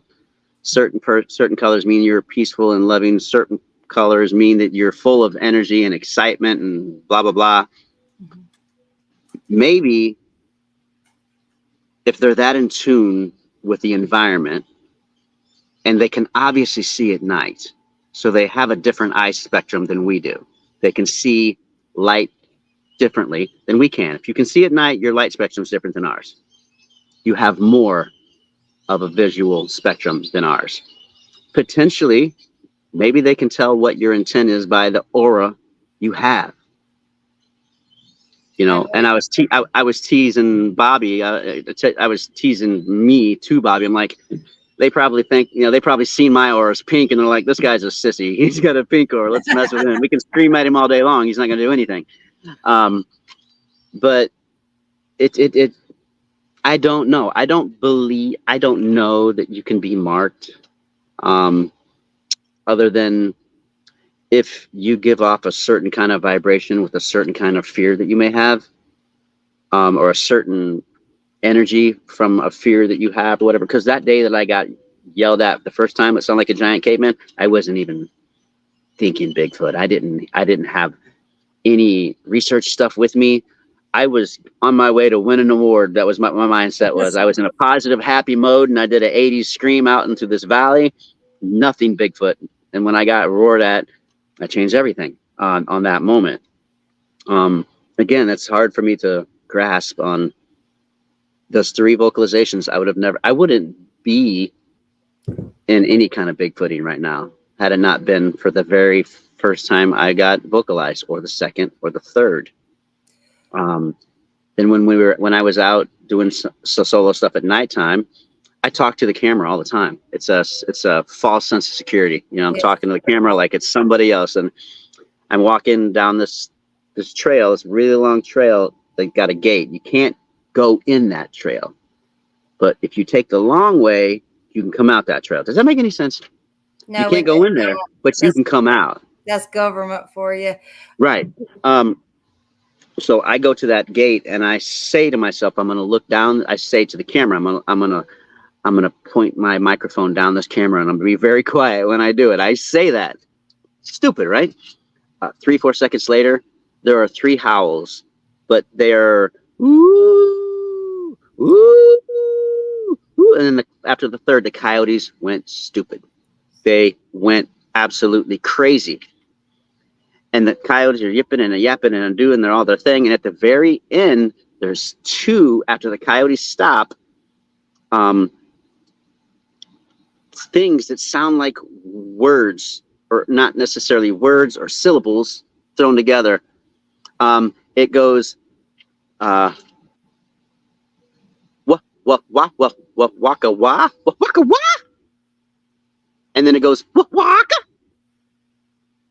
And I'm like, what was, I gotta go. What was that? That don't make any sense. Waka wah? Waka? I mean, W-A-K-A. This wasn't I don't know if coyotes can make K's or W's. Waka wah? But the coyotes were, so the first 3 calls were farther away than the coyotes. Those last 2 were closer than the coyotes. It was like Communication. something was setting them off. And something said, we got them. Is what it kind of interpreted. But the ones that was like, waka, waka wah, waka. I have that recorded too. I've got this stuff recorded. It doesn't make any sense. It doesn't make any sense. I would love to hear that one, because when we were on South Mountain, and I know this show isn't my show, but I just want to put this in there. No, do your thing. It's your show. When we were on South Mountain and we were having the coyotes go off, when it would get really quiet, I like to know where they're at, because we had our family dog with us, and you're not going to snatch my dog. And so every once in a while we'd make some noise or something, and we just get an idea of, where they're going. And South Mountain, North Carolina is a crazy place. Okay. It is crazy. And the coyotes, we were literally on top of the mountain, and we're in just a cleared area. It wasn't a big area. Then we just had nothing but trees and brush in front of us, to the side of us. And we heard the coyotes go off, and in the middle of the coyotes going off, you just heard this deep guttural, almost like a mumble. And it wasn't 30 seconds long. It was like it went on for like a minute and a half. And it was like it was pronouncing words, just words I didn't understand. And I'm sitting there looking at the woods like, that's not a person. That's not a coyote. That's not a bear. I've dealt with bears. It was crazy. And I looked at my husband. I said, please tell me you got that on audio. And he was like, no. But that was the perfect difference between a coyote and something in the middle of it that just, I've never heard that. And I've grown up in the swamp. I've been through the mountains. I was like, is it ever going to just stop mumbling? Because in my mind, I'm just like, if, there's going to be a pattern here, is it going to make the same pattern? But it continuously made different I can't say it, syllables. Yeah. Like through the whole, time, it was just deep, guttural, and it was like something. It either had big lungs, big vocals, or it was just big, big, big. Yeah. And so you run across those things. So I totally get that part of it. Yeah. What I've learned from Terry Arnold, he would always have this saying, he would say ABF or ABR, always be filming or always be recording. So when I show up to wherever it is I'm going, one of our research areas, once you get off the blacktop, it takes about 15 to 20 minutes to get to here. And I'm recording video the whole time. I'm recording audio the whole time. I drive slow. I would put my windows down because you never know, you might hear something or whatever. But when I get out of my vehicle, I have 2 audios going. I've got one on my backpack, and I've got one that I'm going to place. So they're both recording the same thing at the same time. So I'm always recording so I don't miss anything. And I actually, these aren't it, but I have a pair of sunglasses. It has a camera right there, 4K camera. So now I've got a Sony cam, shoulder cam that's records 4K, 60 frames per second. I've got glasses that wherever I'm looking at, it's recording as well. And I'm carrying these two different audio recorders with me. One is going with me, the other one's being placed, and they're both continually recording. And I will put the one where I want it to place it, you know, and leave it for a recording. And when I go to leave, I honk my horn, or I will do one of my 80s yells, and it usually can pick it up.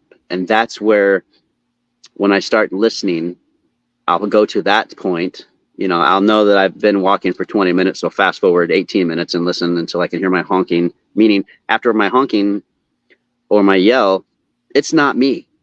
So that's where things get interesting with the recordings. And a lot of times after my honk, woods that were quiet, now there's so much movement going around. There are times where it sounds like something is on my recording, on my recording, it sounds like it's tapping on my recorder, like thump, thump, thump, thump, thump. It doesn't make any sense. One of my recordings we had when me and Richard, where we would go out to Sebring, it sounded like somebody took sandbags and just do stop. You could hear something thudding running by. It was when you're doing recording stuff like that, a lot. How do I want to say this? Because a lot of people already know. I'm not going to be telling anybody any brand new unless they're brand new to this.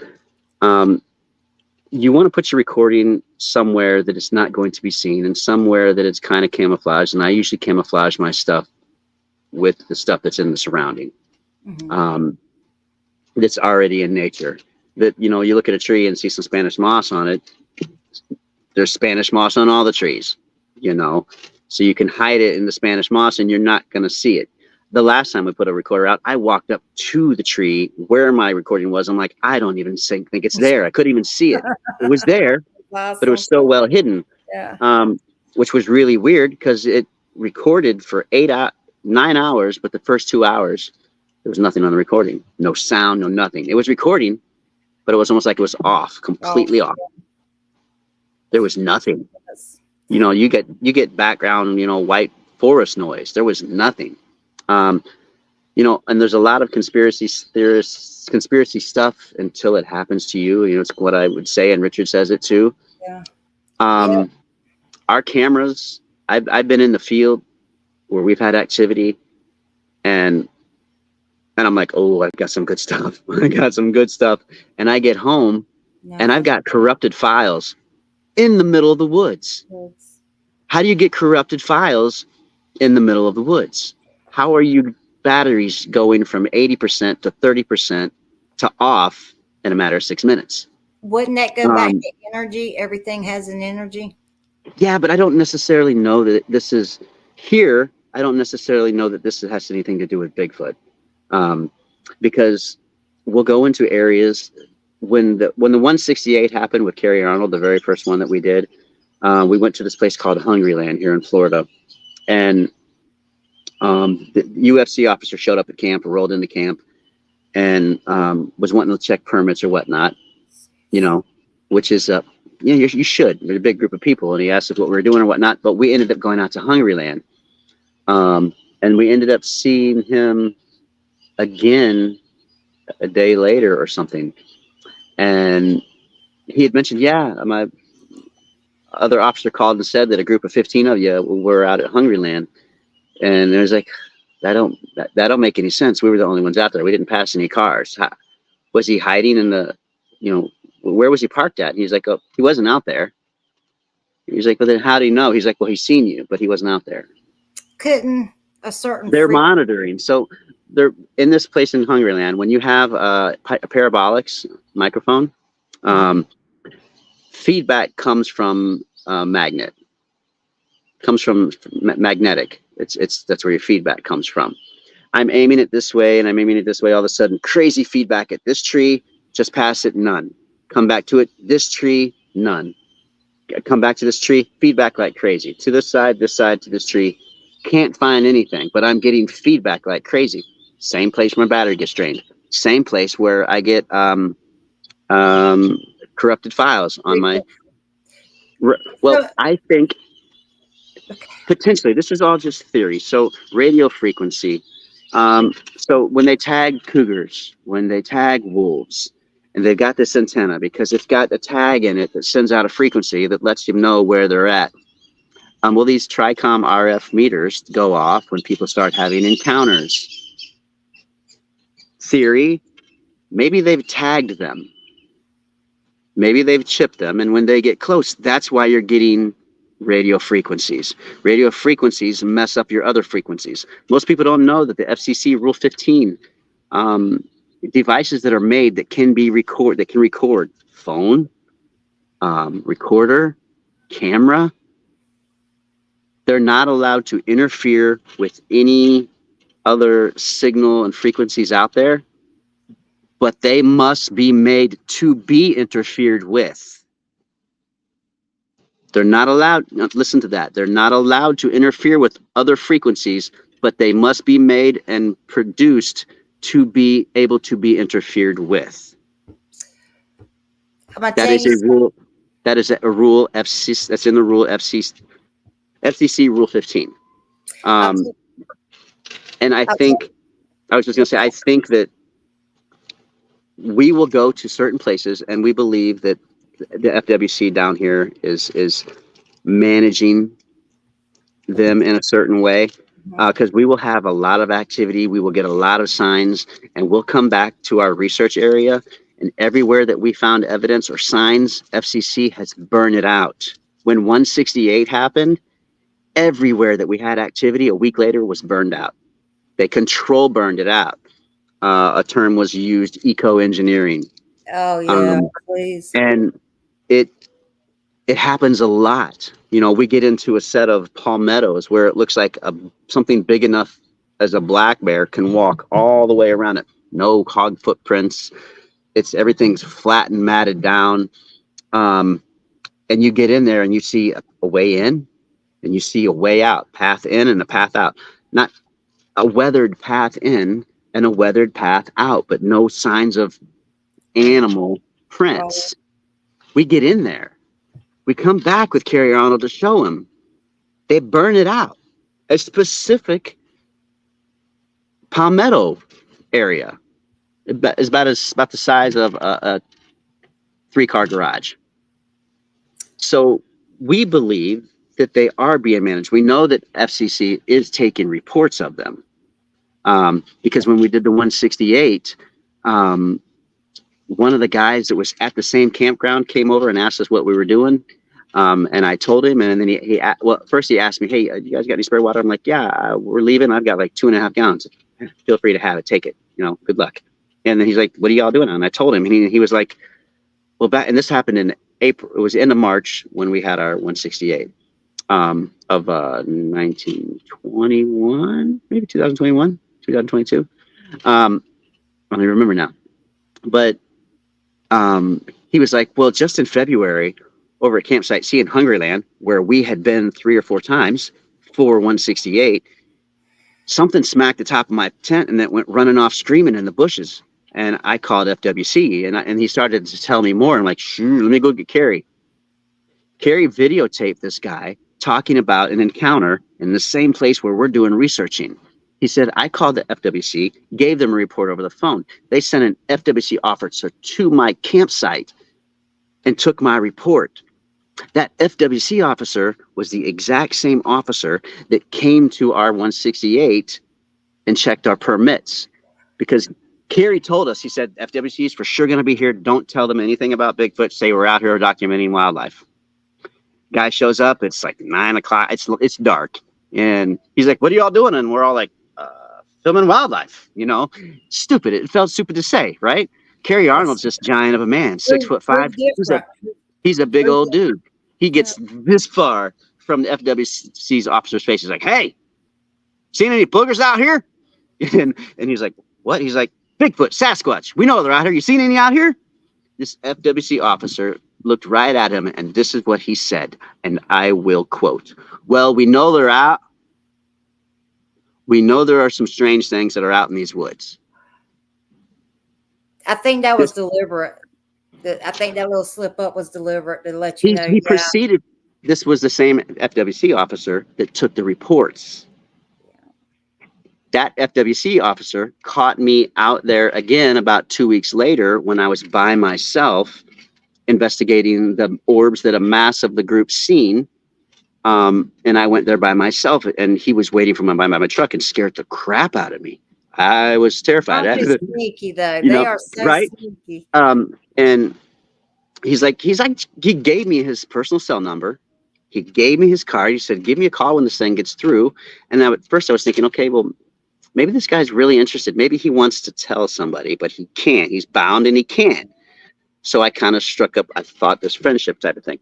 And right before he left, I blew an opportunity, but you sometimes don't think about things until it's too late. He's like, let me ask you something. I was like, what you got, Dylan? What you want? He's like, what do you guys call them when you see them?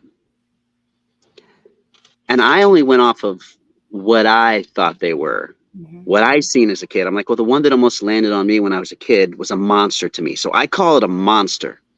That's what I seen as a kid. He's like, I've heard that, but, and then he got in his truck. He's like, oh, I'll see you. And it dawned on me, I should have said, whoa, what do you guys call them when people report them? Is what I should have said. What's the name that you guys have for them? There's another researcher out there who has had to have ran into several FWC officers, and they claim their terminology for them is mystery apes. That would make sense. So they know about them. They're taking reports on them. They're covering up their activity. They're burning out all these palmettos that they seem to be kind of just chilling in away from the road. Burning these palmettos back to the tree line. So if people can't see them if they're that far away. Yeah, that makes sense. And every time we have activity, we go back and it's burnt. And we believe some of these places we go, there are signs that say dwelling. There's no dwelling, no firearms, dwelling. There's no dwelling. Who's dwelling? No guns, no guns past this point, no discharge of firearms, no this, no that, recorded 24 hours a day under surveillance. Why? If it's just a hiking trail, why is it recorded? There's no hunting here. Why is it recording? And here's another thing that I want to fill in for people that here in Florida, everywhere I've been, whether it's a national forest or a wildlife preserve or, some little protected place, I live in a gated community. I've got houses 15 feet from each other. There are lizards by the millions.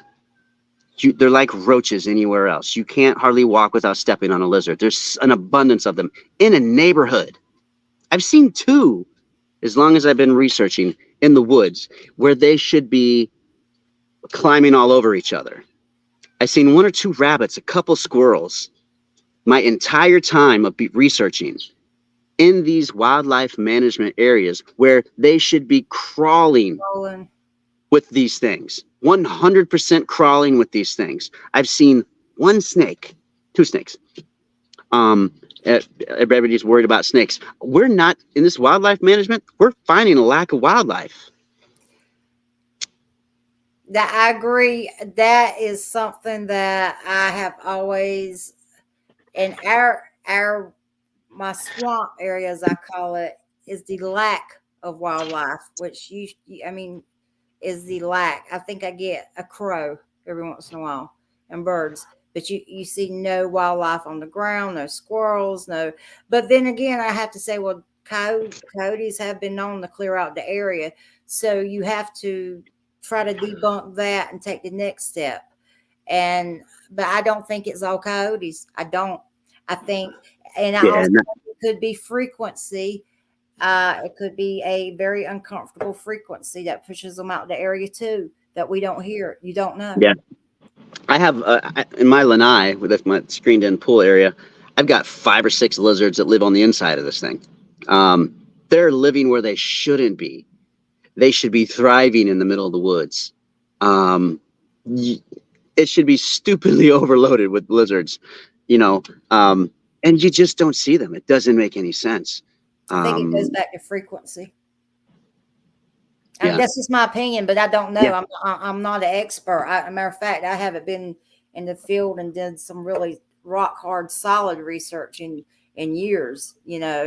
So I've been off the game for a long time, but I do believe it goes back to frequency, and I do believe that is a good way. And I'm gonna tell you why. Have you ever seen a yard box? You know what A what? A yard box. No, I don't know what that is. At my house in Robinson County, I have bats, and I used to have a lot of animals there. So instead of killing the bats, I would just humanely plug in the yard box, and you can set the frequency for different comfort levels for different animals. Oh, okay, I gotcha. And so I could be way out there, but you hit on it yourself. Frequency can push animals out of an area. But why? Yeah. But why would you do that? Are you trying to starve something out? Or are you just trying to, why? And another thing is, I noticed about you guys, just from speaking with Richard, you guys will put as much effort in trying to debunk something as you will trying to support the claim of something. Do you want to go in that for a few minutes? Yeah, sure. There are, we'll talk structures really quick. There are so many things that happen in nature that is just mind blowing and mind bending. And you look at it and there's just no way that's nature. There's no absolute way that nature can do that. But you don't really realize how amazing nature is until you actually delve into some of these structures and you look, and I'm like, well, yeah, that can happen. And that, after looking at this, and this, yeah, that's nature. But when you get an arch, see, trees will grow towards the sunlight. If there's a big, huge, dark canopy, it'll look for sunlight, and so it'll grow in a different way or whatnot. Trees also can be diseased, and be healthy canopy, but they can, arch over or whatnot. Exactly. But when you have an arch that's bent over, it's got stress cracks, and on the end where the live canopy is, there's a stick forked, stabbing this arch into the ground. That was made. And it was anchored into the ground. It wasn't natural. When you find X's and they're stabbed into the ground 6 inches, and there's nothing broke off from any treetops or any stumps within 10, 20 feet, you realize something very strong and powerful stabbed that in there. And when you find break, not a cut. Yeah. Break, yeah. When you find an X, and one of them is from a tree that's at a tree line 80 yards away, and the rest of these are live oaks and scrub oaks. It doesn't make any sense. I agree. You can't just see everything and think that it's Bigfoot related. That's one thing that we kind of weeded out with our group. There are so many groups out there that just have a ton of, this is Bigfoot related. This is Bigfoot. See that blur way over there? That's Bigfoot related. See this blur? That's Bigfoot. I mean, it's subjective at the best, at the most. And we don't want that. We'll put out great scenery shots and not say anything about being Bigfoot related. Hey, here's a beautiful picture of the woods today.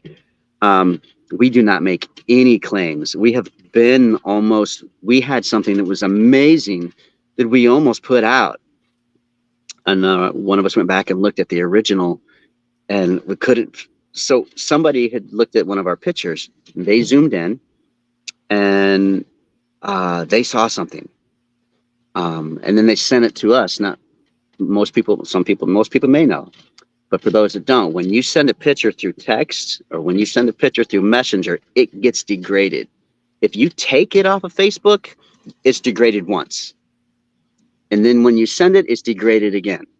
And then when I open it up, it starts getting degraded more. So Yeah.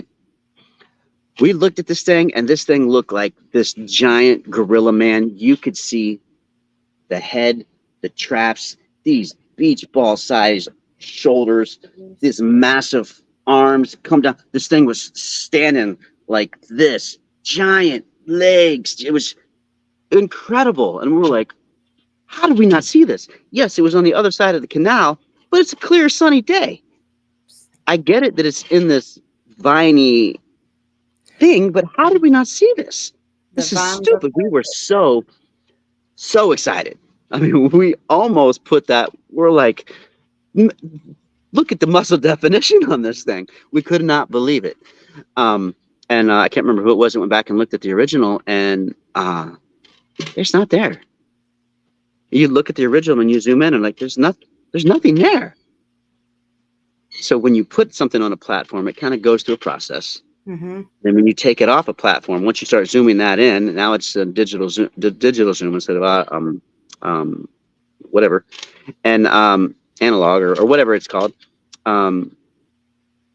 It's getting more and more distorted, and there's so much of that stuff out there, and we just don't want to do the blurry stuff. You can sell it to a lot of other people. So here's the thing. People say, the saying drives me bananas. Well, we all see things differently. It sounds like a legit statement. But if I ask you, hey, what is this? Yeah. It's a drinking cup. If I ask you, what is this? You know what that is, right? Yeah, I need one of those. Yeah. If I ask you what these are, or what these are, or what this is, or what this is, we all are seeing that differently. We're all seeing the same thing. So when we look at that tree, you shouldn't see a Bigfoot. If you see one, I should too. Yeah. We're seeing the same thing. Our eyes are working the same way. And so that statement that we all see things differently, no, we see what we want to see, and we try to fill in the blanks, or we hope that we see what we want to see. My mindset is like this. When I look at a tree, and I've done this experiment with my wife, with Richard, with several other people, when you look at this tree, what do you see? I see a tree stump, and I see branches, and I see leaves, and what else? Dry leaves. I'm like, you don't see the bird nest. You don't see the squirrel. I already know that other nonsense is there. My mind doesn't look for the tree. My mind looks for what's not supposed to be there. There's no reason to look at the tree. You look what's in the tree, what's on the tree, around the tree. You already know that tree exists. There's no more reason to pay any attention to that tree. You look around it, you look in it. It's like, I'll be driving down the road at 70 miles an hour. I'm like, oh my God, you see that lizard on the sign? She's like, how can you see that? I'm like, well, it's a lizard on a sign. It's not supposed to be there. It stands out to me. And I always kind of felt like after my childhood encounter, I started seeing a bigger picture when it came to stuff, not like some kind of special ability, just like I'm processing things a little different. You know what's out there. Yeah. And also another thing, you were talking about Dogman. First off, Dogman scares the hell out of me. It was one of my childhood nightmares. It wasn't Dogman, it was werewolf. I had it for several years. But I will tell you this, and I'm not here to try to convince anybody to believe my story. But if you believe what happened to me in my childhood encounter, and you don't think I'm lying, then I need you to understand this. There are more things in this woods that people don't know about. I've never seen a Dogman, but I've seen something else. Bobby was with me when we seen it. And it is more mind trippy than Bigfoot. And we won't talk about it.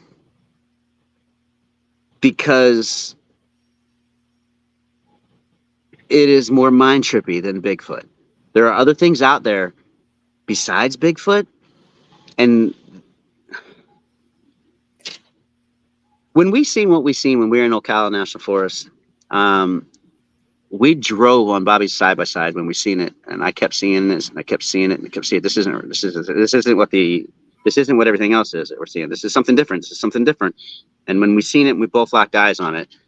We're driving on this side by side for like 5 minutes without saying a word, because what we seen, we both seen clearly, because it stopped so we could see it. Then it disappeared when we realized, not disappeared, it went away when we realized that it realized it was busted.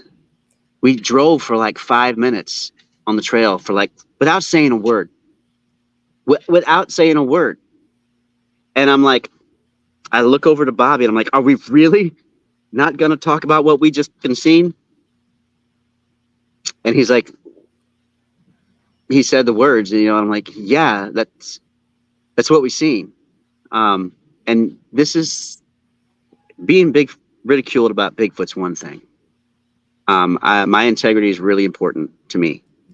And talking about this, forget about it. You're done in any community. I'll probably be done in my work if I talk about this. And, it's not a public conversation to have.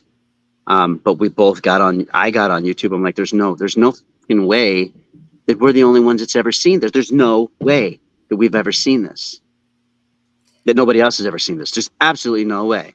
And I got on YouTube. 30 minutes later, found a video, exactly what we seen, and I sent it to Bobby, and he was jaw dropped. He was like, that's what we seen. So there's things out there besides Bigfoot that we're told is just myth and lore and fairy tale and legend and blah, blah, blah. I'm here to tell you there's stuff out there besides Bigfoot in these woods. And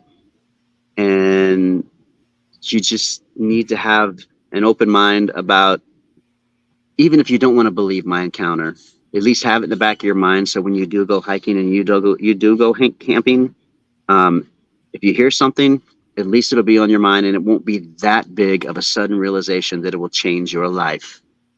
You're going to have oh shit, they are real. Instead of, what else am I being lied to? What else is being hidden from us? The alien thing's just now coming out. When, 4 years ago, there was a flood of market in the movies with Bigfoot movies. My father's a Bigfoot, Littlefoot, Bigfoot, Giant Foot, Yeti. There were so many there were so many kid Bigfoot movies that came out in like a 1.5-year span, almost like to desensitize That is so true. the population. It didn't make any sense. And I was catching on to that. There's these soft releases type things to see how the people will act or whatnot. So for those people that don't believe and they want to, why doesn't the government know? Or the government would know. For those that are watching that want to see something from a government site that says Bigfoot is real, go and use your phone and Google search, press the button and say lower Sewanee hunting regulations, lower Sewanee hunting regulations. It's going to pull up. It's going to be a government site. Blah, blah, blah, .gov. You're going to go on and you're going to open it up. There's going to be a map, and then there's going to be some verbiage. There's going to be a map, big verbiage. When you're looking at it on the right-hand side, about halfway down, one column to the left, it's going to say specific hunt regulations. It's in the hog section. The hog section here in Florida doesn't change. You can hunt these things all year round. They're a freaking nuisance animal. Bag them all is what it says. That's what it says. Take them. The hog section. Why look in the hog section when it never changes? What do they call Bigfoot down here in the South? Boogers. Skunk apes. Oh, Florida skunk ape, yeah. Skunk apes and swamp apes. In the bottom of specific hunt regulations for hogs, it says on this government site, there is no taking of swamp or skunk apes. The bottom line, in this government site for the hunting regulations and the lower Sewanee hunting regulations. Wow. It was in the 2023. And when I found out about it and other people found out about it and we've just blabbed to the community, we thought for sure they were going to take it out of the 2024 hunting regulations.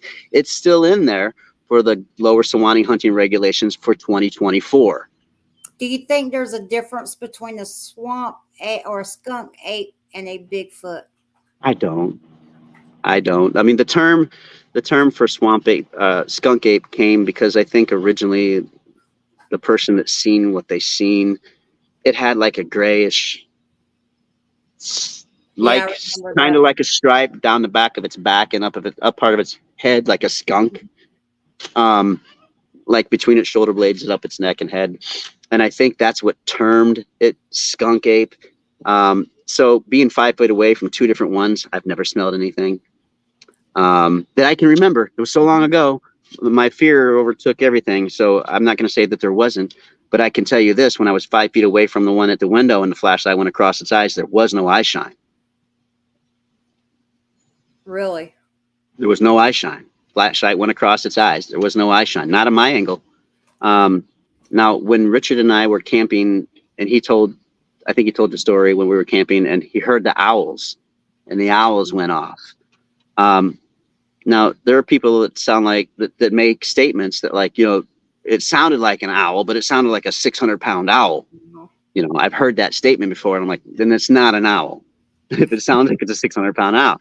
So we're out there, and Richard's back at the campground, and I don't like to sit still at night all that much. I want to go to the wood line and pan it, see if I can see something seeing me. I want to visually see something watching me, so I know something's watching me. I don't want to think about if something's watching me. That's more scary when you're thinking about, is it watching me, than knowing it's watching me. I don't know, but I go off and I just take an inhale. I'm like, and as I breathed in, I took a breath in. There was this hoot, but this hoot was so loud, it vibrated in my open chest. I went, and it was like, whoo, in my lung. My chest vibrated, and I was like, oh my God. That was loud. There's no way. It sounds just like an owl, but I'm like, It's not. there's no way that came out of an owl. So, and then I hear Richard yell. I think that's when he tripped over his tent string and fell down. Was it like a girly girl yell, or?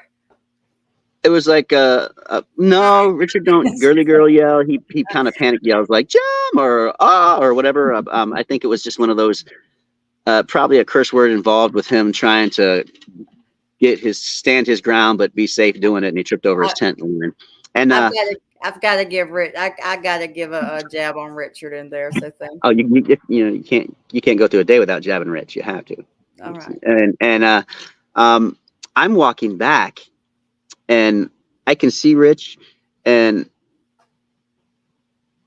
he's shining a light in the woods, and I have a recording that's going too the whole time, and I literally say the words out loud. I'm like, I'm gonna need some validation that was an owl. Did you? And when I said that, these two owls went off in the trees, and they sound like caged chimps. They didn't sound like owls. Wow. We were like, whoa, we got chimps in the trees. We're flashlighting. We can't see them. Finally, we locked on them. They were owls. There were 3 of them up there, and they were just squawking away. And guess what? I got 2 spotlights. Richard says his light's at the moon. Mine's bright too. Not a single bite of eye shine on these 3 owls with 3 different spotlights on them. That didn't make any sense, because I've seen owls with eye shine before. Maybe it's the type of light bulb or something. But I've always seen eye shine from owls, and these 3, we were, the trees probably weren't but 15 yards from us, but they were up too. So they're basically, the canopy was like right above us. You literally leave the woods with more questions than what you come into them with. Yeah.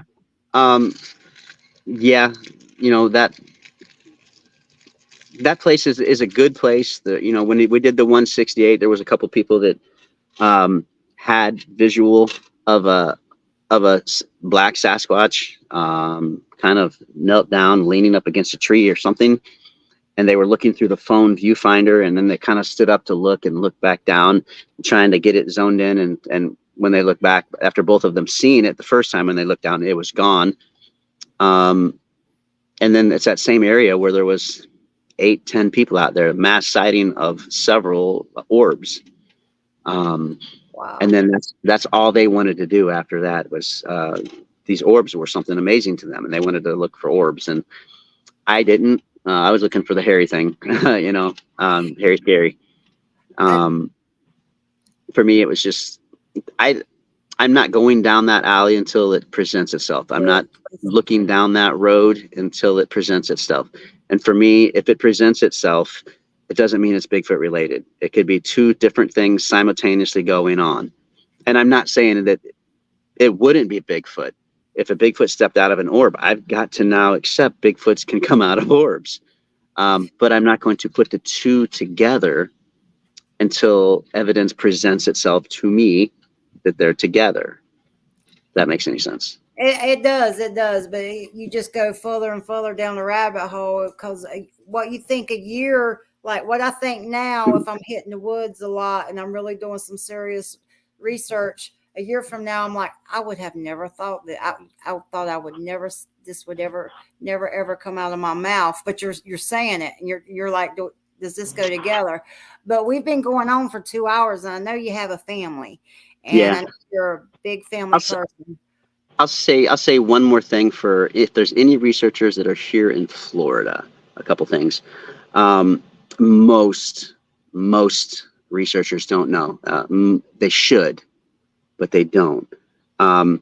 There is this fungus that grows on live oak and scrub oaks. It's called like lichen horsehair fungus. Mm-hmm. It literally looks like hair from a horse's tail or mane. It grows like 20 something inches long. It looks like long black hair, and you get sticks and weeds that kind of get intertwined with it that just hang all over live oak and scrub oaks.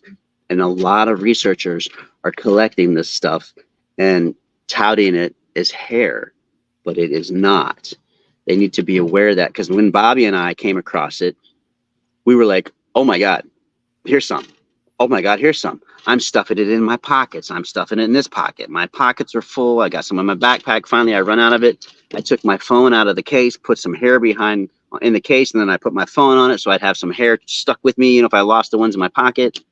And I'm like, wait a second. There's too much. There's too much of this. There's got to be, if there's a Bigfoot out here going through chemo, there's no way that this is actually Bigfoot hair. There was so much of it. And it was really, really hard to find. We researched online, and Bobby was the one that actually found it. And it's like lichen horsehair fungus or something like that grows down here. And it specifically grows on the live oak and the scrub oaks. And occasionally it'll be blown, and you might find it in some pine or something. But it grows in the live oak and scrub oaks where a lot of the Spanish moss is and whatnot. And yeah, so that's the first thing I try to, because what do you do if you come across something that might be a print in that same area? You find something that might be a structure, and you're brand new to this, and now you see stuff that looks like hair. You've got all the puzzles together. You think you got what you got, and you don't. And so my little tad bit of advice would be hold off on presenting stuff if you're new to this to the Bigfoot community, because there's a lot of people that have made mistakes and have left the Bigfoot community because of a mistake they made, not knowing and not intentional, but they just got ran out. Ask a peer, ask another group, and don't just settle with just one. Ask another group. Ask a group that's in your area that deals with the same kind of wildlife and same kind of vegetation and whatnot. Networking is key. Hey, that's exactly right. And the Bigfoot community can be rather cruel, but the friends you meet along the way, the ones that are solid, you do come across some solid people. And I know that your group has really took my show under the wing, and you've helped me out. You've given me some great pointers, and that's what a community should be about. And I wanted to, thank you guys. Bigfoot Forest Giants, you guys have really been great to me, and it's not something that goes unnoticed with me, because I am one of those people where I will be forever grateful for any advice. I mean, you gave me, a little bit of advice about my Facebook group, and I'm working on that now. And the people need more people like the Bigfoot Forest Giants around. So before we Thank you. you are so welcome, and I meant that very much. So before I leave, two things. At the end of the video, I always try to give someone a moment just to uh, play tribute to someone. It doesn't have to be anyone in the Bigfoot community. It could be someone in your family, or it could be someone that you've went out with that in the Bigfoot world that's no longer around. I do offer that if you would like to take a moment to pay tribute to someone and just how they've enhanced your life. You're welcome to do that. I'll give the screen to you. Second thing, I want to hear the 1980s big hair whoop again. I think it would probably disturb You're all my neighbors, but I've disturbed them before.